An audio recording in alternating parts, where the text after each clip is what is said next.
Hey there, Conflict and Courage, June 29th, Growing Old Gracefully. Psalm 71:9 says, Cast me not off in the time of old age, forsake me not when my strength faileth. David entreated the Lord not to forsake him in old age. And why did he thus pray? He saw that most of the aged around him were unhappy because of the unfortunate traits of their character being increased with their age. So it doesn't get better, those traits, if you don't let God fix that. If they had been naturally closed and covetous, they were most disagreeably so in mature years. If they had been jealous, fretful, and impatient, they were especially so when aged. David was distressed as he saw that kings and nobles who seemed to have the fear of God before them, while in the strength of manhood, became jealous of their best friends and relatives when aged. They were in continual fear that it was selfish motives which led their friends to manifest an interest for them.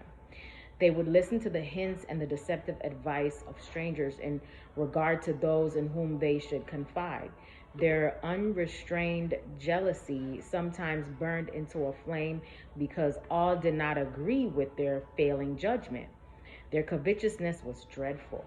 They often thought that their own children and relatives were wishing them to die in order to take their place and possess their wealth and receive the homage which had been bestowed upon them. And some were so controlled by their jealousy and their covetous feelings as to destroy their own children. We see that with Jezebel's grandmother.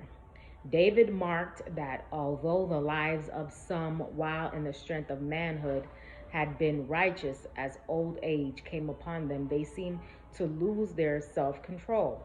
Satan stepped in and guided their minds, making them restless and dissatisfied.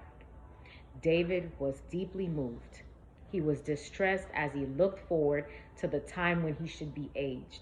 He feared that God would leave him and that he would be as unhappy as other aged persons whose course he had noticed and would be left to the reproach of the enemies of the Lord. With his burden upon him, he earnestly prays, Cast me not off in the time of old age. Forsake me not when my strength faileth. I hope you have a great day today. Live courageously.